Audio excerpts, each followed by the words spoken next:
जीना।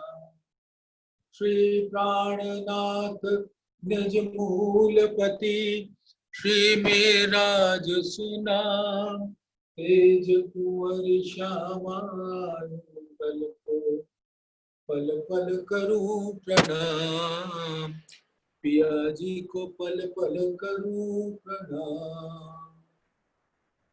प्रथम लागू दो चरण को, धनिये न छोड़ायो खिन, लाख तले लालेड़िया, मेरे जीव के जीवन। इन पांव तले पड़ी रहूं, धनी नजर खोलो बातू, पलना वालू निर्कुनेत्रे, मेरे जीव के जीवन, मेरे जीव के जीवन। धाम धनी अक्षरातीत के परम प्यारे लाडले सुंदर साथी जी, आपके चरणार बिंद में कोटान कोट पर श्री किरंतन ग्रंथ प्रकरण 111 पे आज हम सब मिलकर सहूर करेंगे और धाम धनी के दिल का रस पान करेंगे।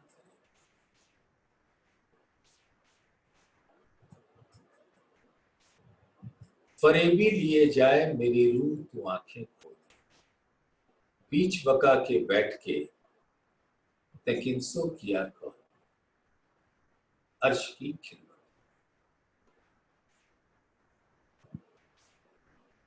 फरेबी लिए जाए, सुंदर साथ आज अपना दिल देकर धाम धनी के चरणों में विचारते हैं कि परम धाम में फरेब तो कुछ था नहीं, तो रूहों को क्या पता कि फरेब क्या होता है। हाँ, धाम धनी ने ये कहा जरूर था कि मैं तुम्हें एक तिलस्म दिखाऊंगा, एक ख्याल की दुनिया में ले जाऊंगा, जहां तुम मुझे नहीं पहचानोगी, अपने घर को नहीं पहचानोगी, अपने आप को नहीं पहचानोगी। आपस में जिस प्रेम से तुम यहां रहती हो वो भी तुम्हें सब कुछ भूल जाएगा। ये तो जरूर कहा, लेकिन फरेब क्या होता है? परम धाम में फरेब जैसी चीज का कोई अस्तित्व ही नहीं। फरेब कहते हैं धोखा, और ये माया की नगरी एक धोखा की नगरी। जो चीज दिखती है वो होती नहीं, और जो होती है वो दिखती नहीं। फरेब इस माया के गुण को कहते हैं। इस ब्रह्मांड में आने के बाद सबको यही लगता है कि यही परम सत्य है, और इसके अलावे कुछ और नहीं, ऐसा भान होता है। अब धाम धनी अपनी रूहों को पुकार पुकार के कह रहे हैं, फरेबी लिए जाए मेरी रूह तू आंखें। क्या लिए जाए?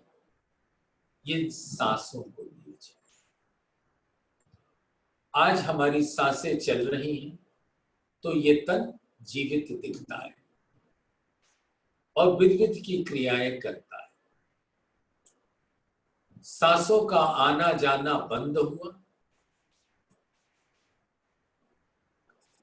और ये लीला समाप्त, और ये तन अग्नि के हवाले। किन्हीं किन्हीं जाति में अग्नि के हवाले कर दिया जाता है, किसी को मिट्टी के नीचे दफन कर दिया जाता है। सुंदर साथ, आपको पता है कि एक समुदाय है पारसी, उनके यहाँ इस तन का क्या किया जाता है? कुएं में डाल देते हैं। और कैसे? नग्न अवस्था में, जिससे कि चील, कौवे, गिद्ध ऊपर से आए और उसके इस मुर्दा तन के मांस को नोच नोच के खाएं, यानी ये मुर्दा तन उनका आहार बने। तो ये हालत तो इस तन की होती, कहीं जलाया जाता है, कहीं मिट्टी में दफनाया जाता है, कहीं चील, कौवे, गिद्धों को आहार के रूप में सौंप दिया जाता है। इसी तन के पीछे इतना गुमान। आज देखो, एक पुरुष तन है और एक स्त्री तन, और ये दोनों तन अपने आप को सजाने संवारने में न जाने कितना धन व्यय करते हैं।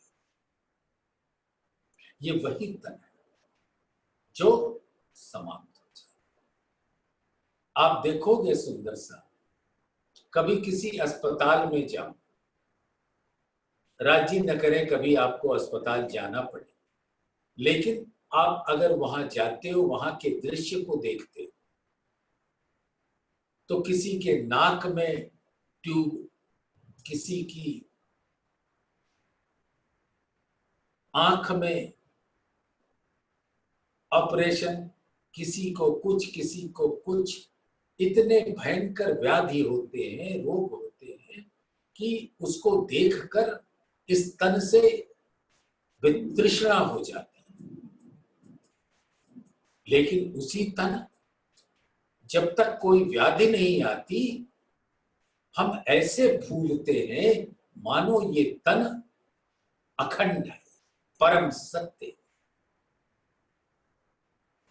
और न जाने कौन सी आती जाती श्वास छूट जाती है तो इस तन का पता नहीं। तो ये तन और ये संसार फरेब नहीं तो और क्या है। और धामधनी ने जो इस फरेब की दुनिया में श्वास दिए, वो किस लिए दिए? कि आप अपने प्राण प्रीतम को जान सके। तू कौन आई इत क्यों कर, कहाँ है तेरा वतन, नार तू कौन खसम की, दृढ़ कर कहो वचन। इसके लिए आपको भेजा गया कि आपका मूल क्या है, आपका मूल वतन क्या है, आपके प्राणों के प्रीतम कौन है, और आपका स्वरूप कैसा है, नाम दाम स्वरूप लीला कैसा है, इसको जानने के वास्ते और प्राणों के प्रीतम अक्षरातीत को जानने के वास्ते आपकी सुरताएं यहां आई। और यहां तो हम सब कुछ भूल गए।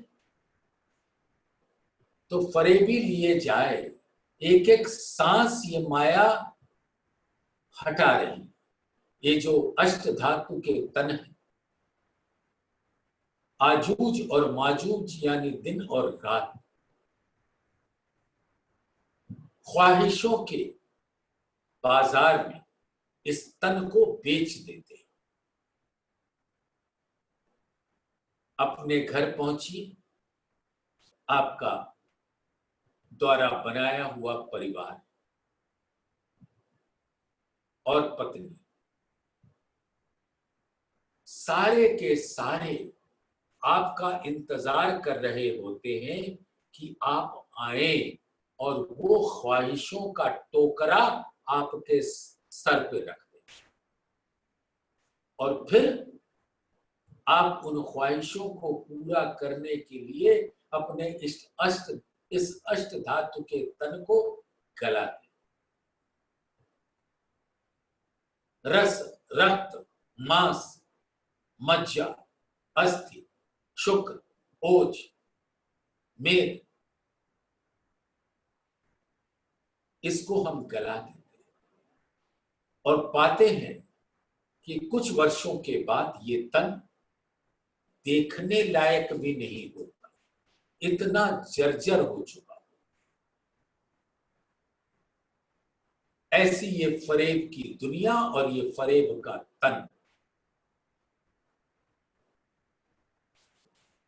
हर सांस को ले रहा है। जैसे एक काल होता है, एक सर्प है, बहुत बड़ा सर्प, वो पूरे अस्तित्व को अपने अंदर निगल लेता है। उसी प्रकार से इस श्वास को निगलने वाला वो काल अपने सर्प को फैलाए, फन को फैलाए, आपकी सांसों की गिनती को कम करना।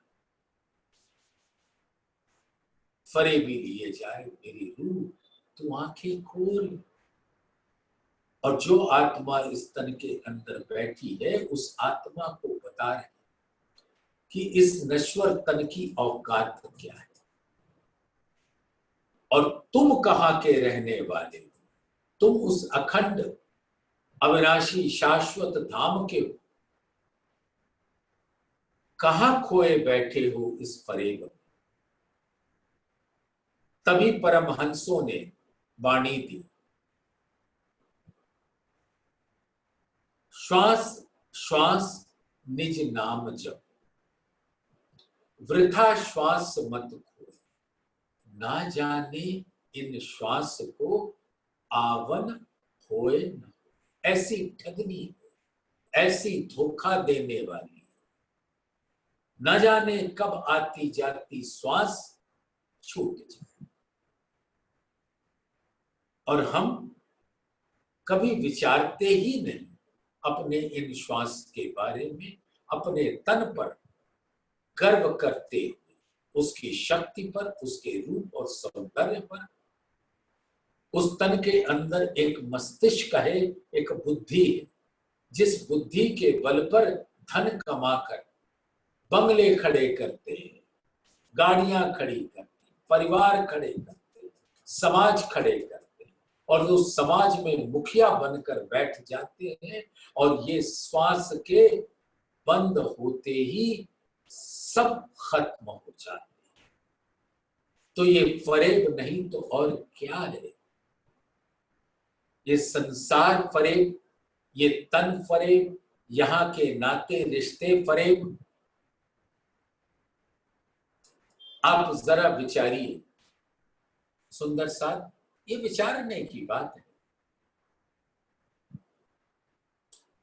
मृत्यु का दिन आ गया। अब काल आपके जीव को इस तन से निकाल कर ले जा रहा है और आप कुछ नहीं कर सकते। आपके जितने भी इर्द गिर्द नाते रिश्तेदार पड़ोसी हैं, वो आपके लिए कुछ नहीं कर सकते।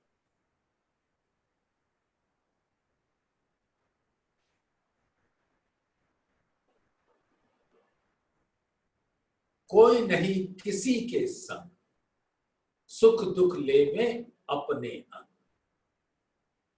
अपने इस तन के ही द्वारा इस ब्रह्मांड में जिसको सुख कहते हैं या दुख कहते हैं, वो सब इन अंगों से जीव लेता है। और जब जीव इस अंग से निकलता है तो सब कुछ छूट जाता है। अब विचारो कि अंत समय में आपका संग देने कौन आए। जानते हैं, आपकी आत्मा के प्राणपति धाम धनी अक्षरातीत ही आपको आपके ऊपर मेहर भरी नजर कर सकते, लेकिन कभी आपने उस नजर की इस जीवन में रहते रहते पहचान ही न की।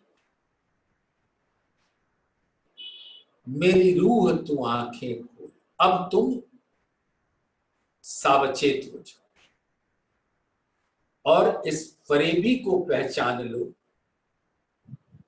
और अक्षरातीत को पहचानो और दुनिया से परे होकर अपने घर जाओ।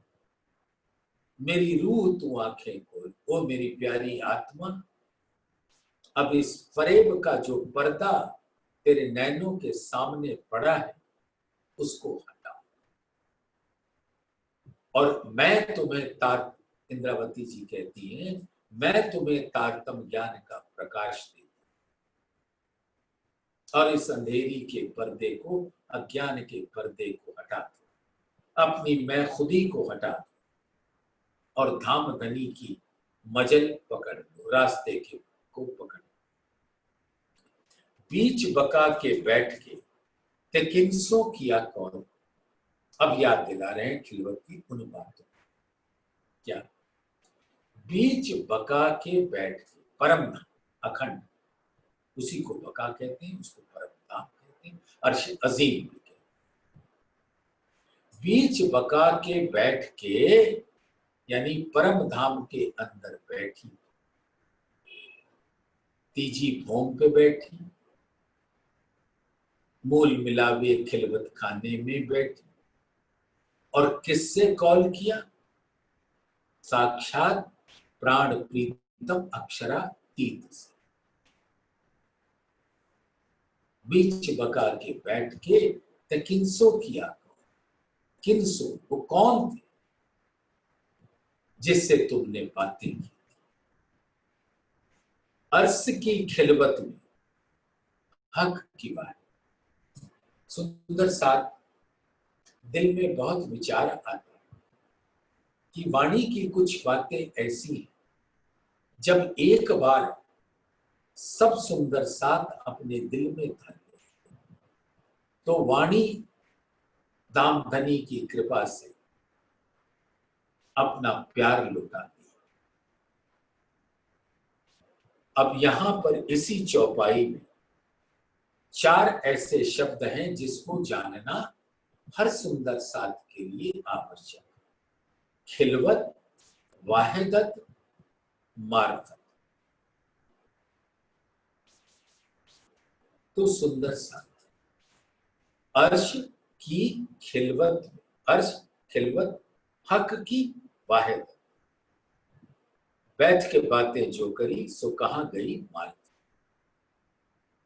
अब सुंदर साथ आप सभी इन बातों को जानते हैं, लेकिन अपने कुछ प्यारे सुंदर साथ ऐसे भी हैं जो नहीं जानते, तो उनके लिए अब धामधनी के आदेश से इन शब्दों का खुलासा होता है। अर्श यानी सिंहासन। अर्श का शाब्दिक अर्थ होता है सिंहासन। सिंहासन परम धाम के अंदर वही कहलाता है जहां धामधनी जिस सिंहासन पर बैठते हैं। तो परम धाम की जितनी भी ब्रह्म सृष्टियां हैं उनके दिल में बैठते हैं, उनके दिल को सिंहासन बनाते हैं। इसलिए हर ब्रह्म सृष्टि का दिल अर्श होता है, अर्श कहलाता है। तो सुंदर साथ जहां धामधनी विराजते हैं वो अर्श कहलाता है। और खिलवत, खिलवत के शाब्दिक अर्थ होते हैं एकांत। एकांत माने जहां दूसरा कोई नहीं होता। तो परम धाम में एक साक्षात अक्षरातीत के अलावे कोई नहीं है, सब उनके ही मूल तन है और मूल दिल है लीला के वास्ते। लीला विध विध की होती है, लेकिन सब लीला के लिए रूप जो धारण करते हैं वो धामधनी का दिल नूर के रूप में प्रकट होकर तन धारण करता है, आकार धारण, अति सौंदर्य से भरा हुआ। तो वो परम धाम ही खिलवत है, जहां धाम धनी अक्षरातीत के अलावे दूजा कोई नहीं। अब तो परम धाम खिलवत कहलाते, जहां धाम धनी का ही पातशाही और उनका ही दिल लहराता हुआ लीला करता है, तो वो खिलवत कहलाता। और धाम धनी का दिल में कौन? धाम धनी स्वयं। हक हादी अर्स मोमिन, सो तो पहले हक दिल माही। तो ये जो परम धाम का स्वरूप आप देख रहे हैं, जहां राजी, श्यामा जी परम धाम के 25 पक्ष और मोमिन ब्रह्म श्रेष्ठ, ये सब कहां विराजते हैं? धाम धनी के दिल में। तो वो धाम धनी का दिल क्या कहलाता है? खिलवत। तो परम धाम को भी खिलवत कहते हैं और धाम धनी के दिल को भी खिलवत कहते हैं। और उस खिलवत में बसता कौन है? परम धाम, ब्रह्म श्रेष्ठियां और जुगल। क्योंकि धाम धनी के दिल में बसते हैं ये, और धाम धनी का दिल हर आकार में बसता है। तो सबका दिल ही खिलवत है, और मूल खिलवत, मार्फत की खिलवत धाम धनी का दिल होता है।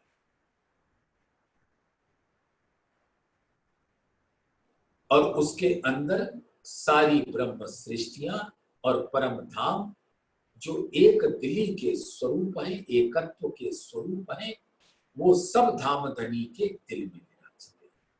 तो धाम धनी का दिल मूल खिलवत होता है, और उसके अंदर हक की वाहिदत, यानी धाम धनी का दिल परम धाम के हर स्वरूपों में लहराता है, इसलिए हर स्वरूप वाहिदत का स्वरूप होता है, एक दिल, एकत्व का स्वरूप। और धाम धनी का दिल ही अपने नूर के रूप में परम धाम में ज्योतित होता है, प्रकट होता है। तो अर्श की खिलवत में हक की वाहिदत, यानी रूहें परम धाम के अंदर हर पक्ष में विराजती है, और सबका मूल खिलवत खाने, पांचवी गोल हवेली मूल मिलावे की, उसके चबूतरे पर 64 खंभों के बीच में गिलम पर विराजमान है धाम धनी के चरणों में। तो अर्श की खिलवत में हक की बात। तो अर्श खिलवत है, और उस खिलवत का खिलवत मूल मिलावा है, और उस मूल मिलावे की खिलवत धाम धनी का दिल है। वो मूल मार्फत है।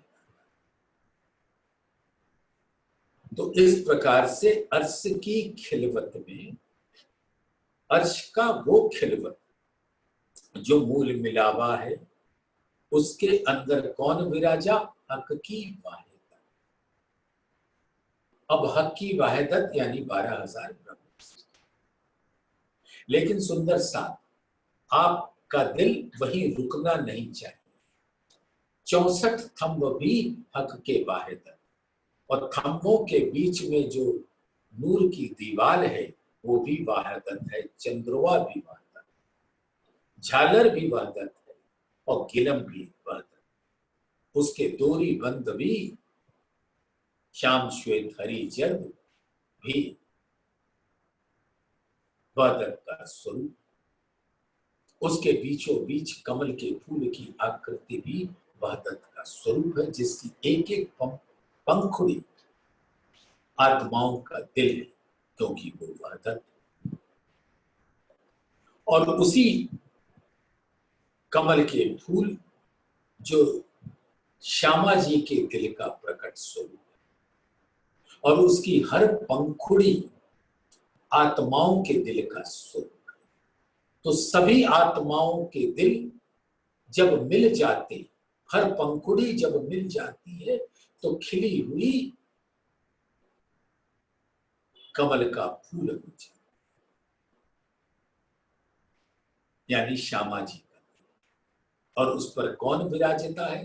धामधनी स्वयं, यानी श्यामा जी का दिल ही वो अर्श है, सिंहासन है जिस पर राज जी विराजते, प्राण प्रीतम प्राण वल्लभ प्राण जीवन अक्षरातीत नूर जमाल विराजते। और हर पंखुड़ियों के ऊपर भी उन्हीं धामधनी के चरण कमल विराजते। तो आत्माओं के दिल में भी धामधनी और श्यामा जी के दिल में भी धाम, और श्यामा जी साक्षात अक्षरातीत का के दिल का प्रकट स्वरूप है। तो तन धामधनी का अक्षरातीत और दिल मार्ग श्यामा जी का स्वरूप, जिस दिल के हुक्म के बिना एक पत्ता भी नहीं हिलता, न परम धाम में और न यहाँ। जैसा दिल में भाव आता है वैसी ही स्वलीला अद्वैत। तो अर्श की खिलवत में, यानी श्यामा जी की दिल जो है उसके अंदर हक की वाहिद तत्व विराजती है, रूहें विराजती हैं और परम धाम विराजता है। बैठ के बातें जो करी, कहाँ बैठे? श्यामा जी के दिल में, और उस दिल का प्रकट स्वरूप है मूल बिना। वहां बैठकर बातें करी सो कहाँ गई मारिफत। अब हमने कितनी बातें की। धामधनी हमारा इश्क बड़ा है,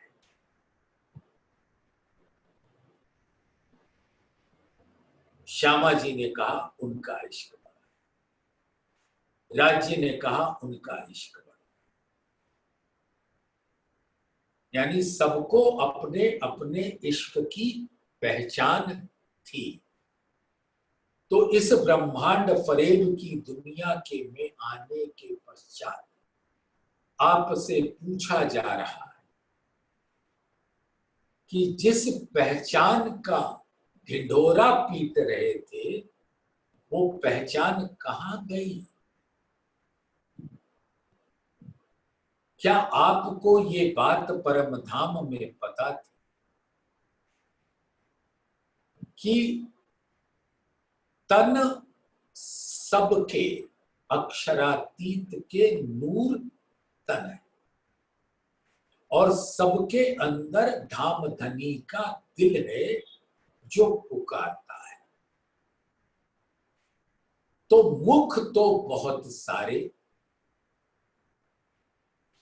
और दिल भी बहुत सारे, लेकिन उस मुख का मूल एक अक्षरातीत और दिल भी सबका मूल दिल एक अक्षरातीत। अब अक्षरातीत अपने मुख से जो भी कहते हैं वो उनके दिल से उच्चरित होता है। क्या कहते हैं? मेरा इश्क बड़ा है।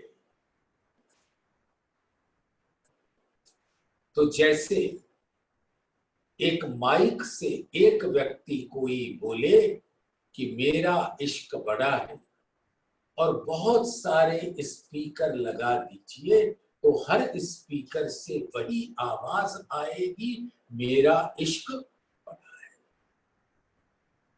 तो अगर स्पीकर ये सोचने लगे कि उसका इश्क बड़ा है तो क्या ये हंसी की बात नहीं होगी? तो परम धाम में यही स्थिति, सबको लगता कि उनका इश्क बड़ा है लेकिन किसी को नहीं ये पहचान कि इश्क के स्वरूप तो धाम धनी अक्षरातीत हैं और उनका ही इश्क है। और वो इश्क बड़ा रे सवन में, इश्क ना कोई समन।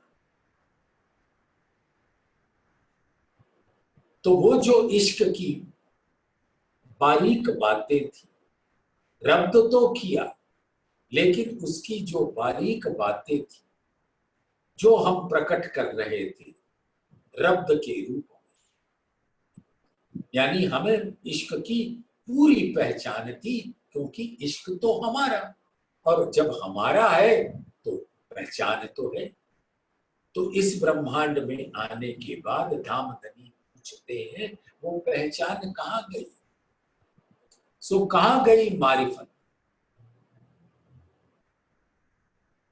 हके कहया रूहन को जिन तुम जाओ भूल, इश्क ईमान ल्याइयो मैं भेजूंगा रसूल। अब धामधनी सुरता इस ब्रह्मांड में आने के वक्त धामधनी ने अपनी प्यारी ब्रह्म सृष्टियों को कहा था, जिन तुम जाओ भूल,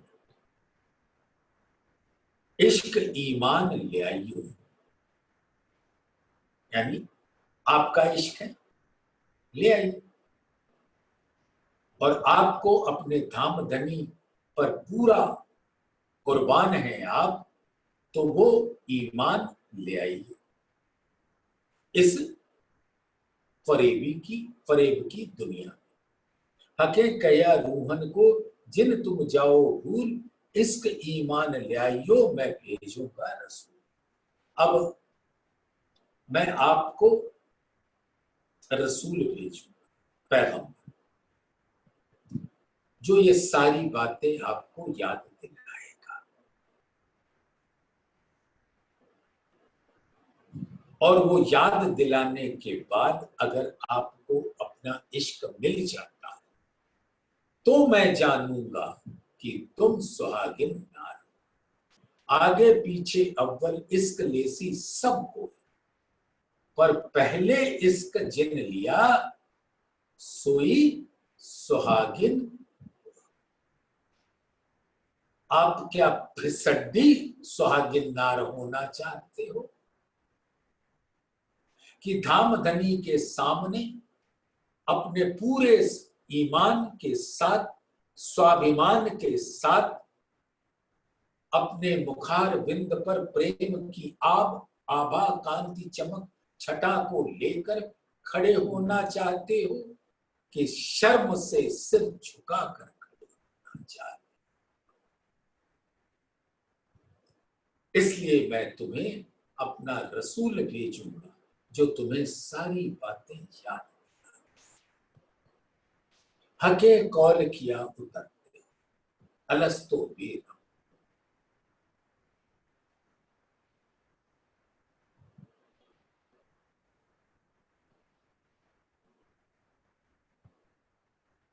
कहया उतरते हक ने अलस्तो बेरब को, ऐ रूहों तुम बीच नासूत के जाती, मैं तुम्हारा परवरदिगार हूं, खावंद हूं, खसम प्राण प्रीतम। मैं नाम अक्षर नूर, मैं तुम्हारा परवरदिगार, मैं तुम्हारा संरक्षक, मैं ही तुम्हें पालता, तुम्हारा प्राण पति, मैं ही तुम्हें प्रेम करता, मैं तुम्हारा खसम। प्रेमी प्रेम करता, प्रीतम प्रेम करता, और पति पालता है। और जो दोनों कार्य करता है, यानी पालता भी है और प्रेम भी करता है, उसको कहते हैं खसम। तो जो प्रेम करता है वो प्रेमी, जो पालता है वो पति, और पति और प्रेम जब एक स्वरूप हो जाते हैं तो वो खसम कहलाते हैं, हमारे दुल्हा कहलाते हैं। और वही अलस्तो बे रब्बकुम की आवाज में गूंजता है, ऐ रूहों तुम बीच नासूत के जाती, फरेब में जा रही, मैं तुम्हारा परवरदिगार हूं, तुम मुझे कबहू ना भूलियो। ये वचन किसने कहे? साक्षात अक्षरा ई। क्या हमें याद पड़ती है वो बात? उतरते अरवाहों सो कहिया अलस्तो बे रब, क्या मैं तुम्हारा खाबंद नहीं हूं? जब सुरता इस फरेब में धामधनी ने अपने हुक्म से उतारा, मैं लिखूंगा रमूजे सो जिन भूलो तुम, अपने दिल के गुहे भेद रहस्य खोल दूंगा तुम्हें, और तब तुम भूलना। साहिद किए हैं सबको जेती अर्स अरवाहें, आप भी हुए साहिद अपनी आप जुबाएं। सुंदर साथ बड़े प्यार से सुनिएगा इस बात।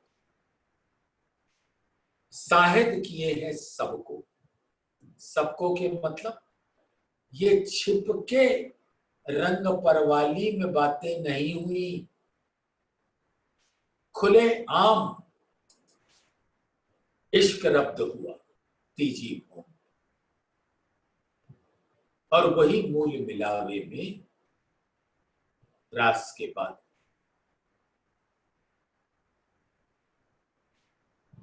तो सबको साक्षी बना दिया। क्या बनाया साक्षी? सबने एक सस्वर में कहा, रूहों ने मेरा इश्क बढ़ा है, और सभी रूहों ने इस बात को सुना, मेरा इश्क बढ़ा है, यानी सब रूहों ने एक ही बात कही, मेरा इश्क बढ़ा। तो सब इस बात की साक्षी थे, और धामधनी भी साक्षी हुए इस बात की, श्यामा जी भी साक्षी हुई इस बात की। साहिद किए हैं सबको जेती अर्स अरवाएं, सभी ब्रह्म सृष्टियां इस बात की साक्षी हैं कि धामधनी ने कहा था, पूछा था क्या मैं तुम्हारा खाबंद नहीं हूं, तब तुम भले कहिया भले न भूले, और इस बात को हम कभी नहीं भूलेंगे। और आप सब साहिद, आप भी हुए साहिद, और धामधनी खुद भी इस बात की साक्षी हुए, अपनी आप जुबान, और खुद ही अपनी जुबान से अपनी पहचान दी।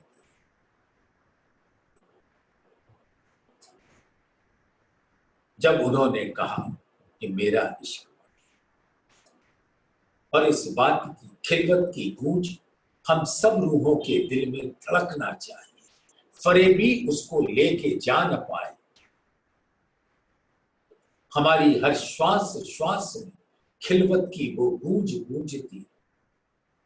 मैं भेजी रूह अपनी सब दिल की बातें, मैंने श्यामा जी को भेजा, पहले रसूल यानी अक्षर की आत्म को भेजा, रास खेल के आए बरारत से, नूर स्वरूप रसूल। सुंदर सा जो अक्षरातीत नूर स्वरूप रसूल, हक आगे खड़ा हुक्म, मूल मेला मोहम्मद रूहों का, सब बैठियां तले कदम। यानी अक्षर की आत्म धामधनी का हुक्म लेकर खड़ा है धामधनी के सामने, मेराज के वक्त जहां पर श्यामा जी और रूहें विराजमान हैं धामधनी के चरण। इस चौपाई को बड़े प्यार से सुनिएगा। और इसको दिल में अपने धारण कर लीजिए। ये सनंद की प्रकरण 24 चौपाई है 76 और 77। इसको अपने दिल से जाने ना दीजिए। ये कौन नूर स्वरूप है रसूल? 77 चौपाई में कहते हैं, नूर के एक पल में इत इंड चले कई जाए, ये भी मोमिनो खेल दिखाए के देसी सबे उड़ा। ये खेल दिखाएंगे मोमिनों को और सबको उड़ा भी देंगे, यानी बनाएंगे और मिटाएंगे। अब नूर के एक पल, अक्षर ब्रह्म के पलक झपकने के एक पाव पलक में करोड़ों ब्रह्मांड बन के मिट जाते हैं। ऐसा नूर क्या है? ऐसे नूर का स्वरूप रसूल का रूप धारण करता है हक के हुक्म से। नूर स्वरूपे रसूल यानी अक्षर ब्रह्म रसूल का स्वरूप धारण करते हैं। धामधनी के हुक्म को लेकर खड़े हैं मूल मिलावे में, जहां मूल मेला मोहम्मद का सब बैठियां तले। ये इन दो चौपाइयों से आपके दिल में ये दृढ़ कर जाए कि नूर स्वरूप रसूल यानी अक्षर की आत्म ही रसूल साहब के अंदर विराज, और वही आत्म धामधनी के हुक्म से मिराज में जाती है।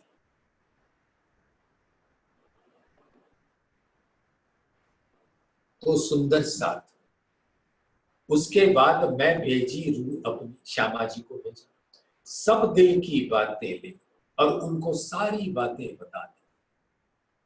यानी मार्फत के ज्ञान श्यामा जी को दे दिया, हकीकत का ज्ञान श्यामा जी को दे दिया। लेकिन ये फरेब श्यामा जी 40 वर्ष इस फरेब में भटकती रही। 26 वर्ष तक मूर्ति पूजाओं के चक्र में घूमती रही और 14 वर्ष निष्ठा बंद हुए के श्रीमद् भागवत पुराण सुना, जिसके अंदर 5 पंच रासाध्यायी रस का अध्याय 29, 30, 31, 32, 33 10वें स्कंध में श्रीमद् भागवत 14 वर्ष तक इसको सुना, निष्ठा बंद। और जब धामधनी में साक्षात परम धाम के श्रृंगार में सज श्याम जी के मंदिर में देवचंद्र जी के अंदर विराजमान श्यामा जी की आत्मा को वो नेत्र दिया, वो चक्षु दिया, जिससे वो धामधनी के श्रृंगार सहित उनके स्वरूप को का दीदार कर सके। 40 वर्ष लग गए इस फरेब की दुनिया में अपने प्राण प्रीतम को पहचाने और उनको सारी बातें मूल अद्वैत की स्वलीला अद्वैत की मार्फत की हकीकत की परम धाम के 25 पक्षों की सारी बातें बता दी। मैं भेजी रूह अपनी, सब दिल की बातें ले इश्क रब दे, तुम्हें अजू याद ना आ वही, हाय हाय कैसी फरेबी है, ये कैसा धोखा है। और श्यामा जी जब ये वाणी उतरी तब कहां थी? इंद्रावती जी के धाम पे। और वो तन कहां विराजा था उस समय? ये प्रकरण भी पन्ना जी में उतरा 111 नंबर। तो श्यामा जी इंद्रावती जी के धाम दिल में विराजते, राज्य के संग, अक्षरातीत के संग। और जब ये तारतम ज्ञान प्रकट होता है तो तुम्हें अजू याद ना आ वही, हाय हाय कैसी फरेबी है। वो मार्फत की बातें, वो खिलवत की बातें, वो वहदत की बातें, वो नूर की बातें, वो दिल की बातें, वो हकीकत की बातें, वो मार्फत की बातें, वो निस्बत की बातें, वो इश्क की बातें।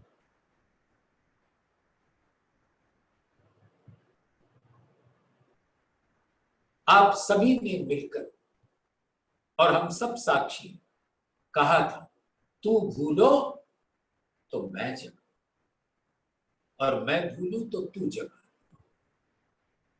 और कोई किसी को इस फरेब में नहीं जगा सकता, सिर्फ मैं इन्हों को जगाऊंगा।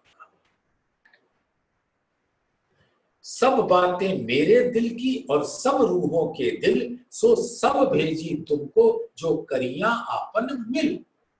अब परम धाम की खिलवत की उन बातों को याद करो सुंदर सा।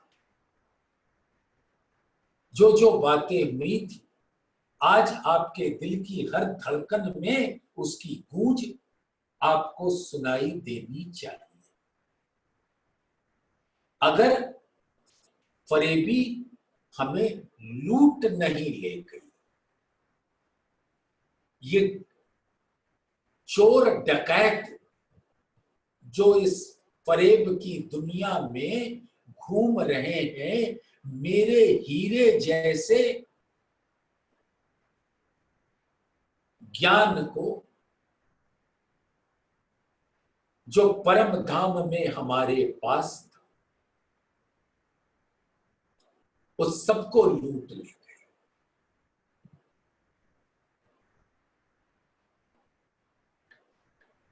तो उन खिलवत की बातों को धामधनी याद दिला रहे।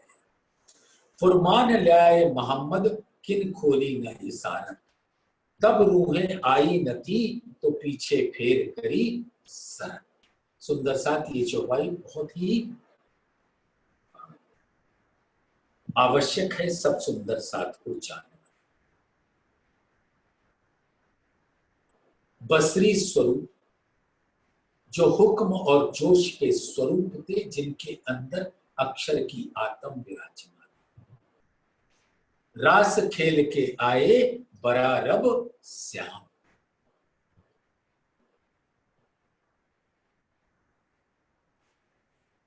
श्री कृष्ण जी ब्रजरास में पूरे ब्रह्म सृष्टि मन काम, सोई स्वरूप ल्याया फुरमान, तब रसूल कहलाया श्याम। सुंदर साथ ये चौपाई समझ आई। खुलासा प्रकरण 13 की 75 नंबर की चौपाई नोट कर सकते। तो धामधनी के आवेश स्वरूप में ब्रज और रास में सुंदर साथ को बहुत रस पिलाया, और वही स्वरूप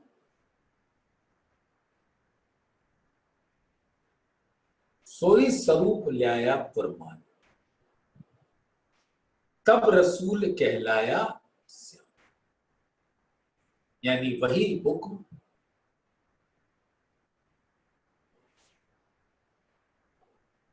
जोश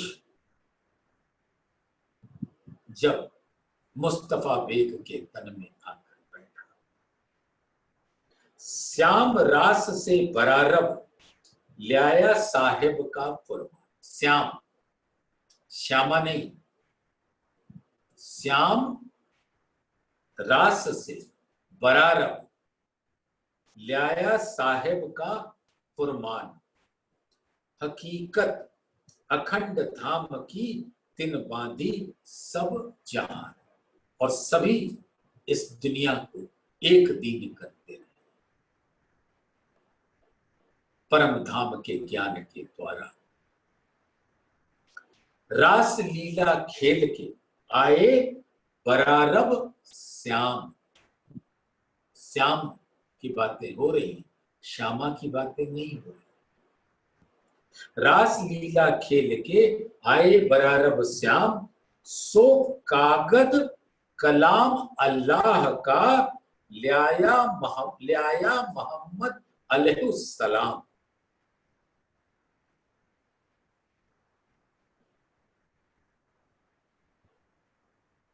हुकुम के अमल में जब बसरी स्वरूप थे, उनके साम्राज्य में ना कोई उतरे मोमिन, सो हकीकत मार्फत की किन आगे करे रोशन।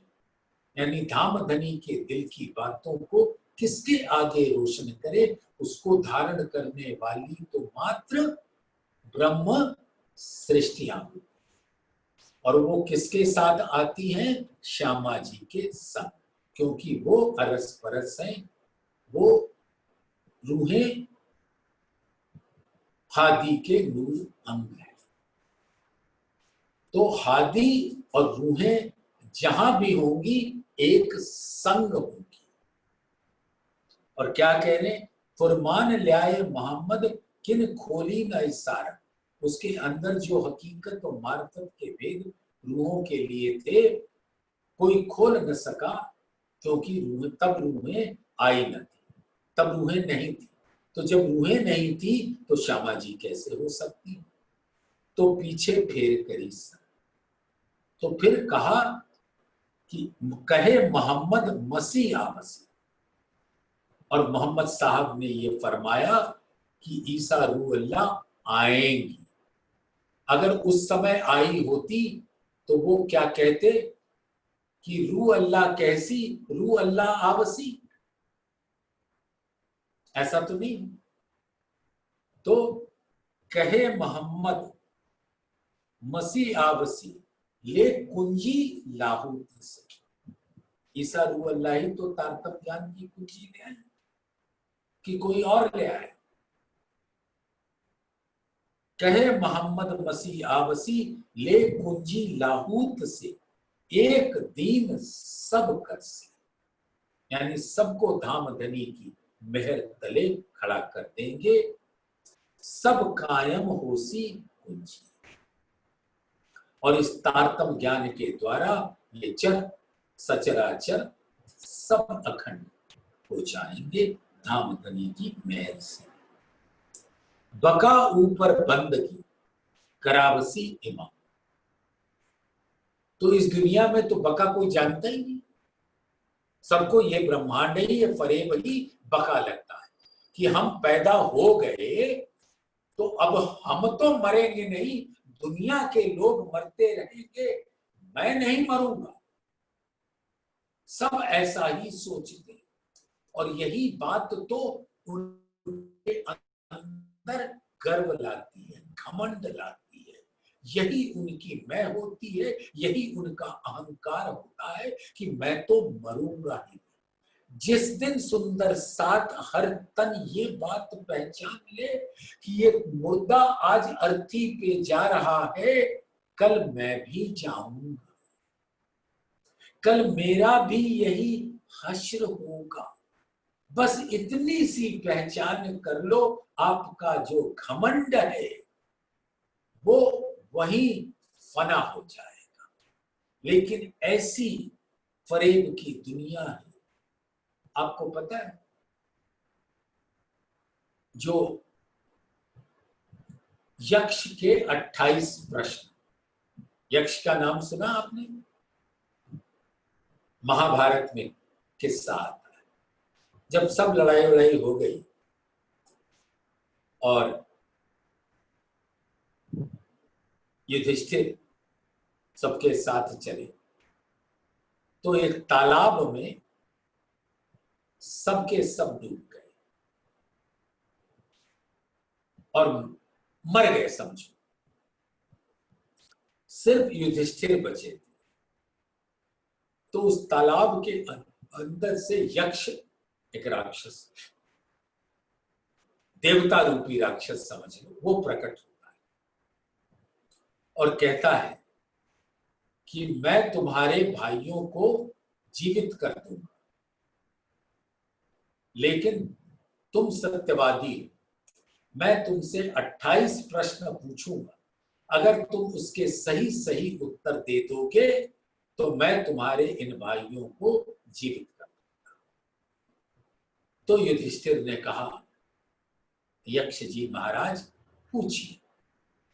तो उनसे 27 प्रश्न पूछे गए और सबका उत्तर बहुत समुचित दे दिया। अब 28वां प्रश्न पूछा। जानते हो सुंदर साथ क्या पूछा? कि बताओ इस संसार में सबसे आश्चर्यजनक चीज क्या है? तो युधिष्ठिर ने जो उत्तर दिया वो सुनो सुंदर साथ, आपके लिए भी कितना आवश्यक है। युधिष्ठिर ने कहा कि हर व्यक्ति अपने सामने लोगों को मरते देखता है, उसकी अर्थी जाते हुए देखता है, उसको जलते हुए देखता है, उसको फना होते हुए देखता है, लेकिन उसके दिल में ये विचार कभी नहीं आता कि ये हश्र मेरा भी होगा। वो यही सोचता है कि मैं तो अखंड हूं, अविनाशी, मैं ही परम सत्य का स्वरूप, मुझे कुछ नहीं होगा, जो होगा औरों को। तो यक्ष जी प्रसन्न हो गए, बोले ये 28वां प्रश्न सबसे जटिल था, कठिन था, वो तुमने उत्तर देके मुझे प्रसन्न कर दिया। ये लो तुम अपने भाई। तो उनके 4 भाई प्रकट हुए जीवित। तो ये फरेब की दुनिया ऐसी है। ये फरेब का पर्दा अपने दिल के सामने से हटा दो। वका ऊपर बंदगी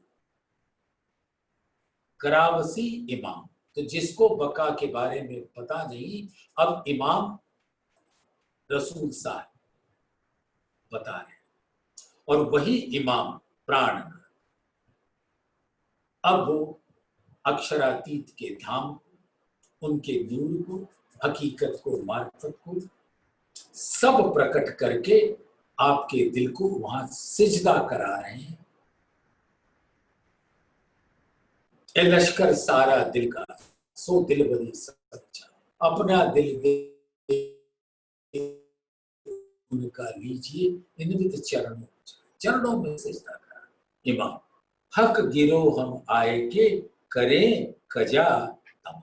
और धामधनी पधारे हैं अपनी ब्रह्म सृष्टि के साथ। साल 990 मास 9 हुए रसूल को जब, रू अल्लाह मिसल गाजी मोमिन उतरे।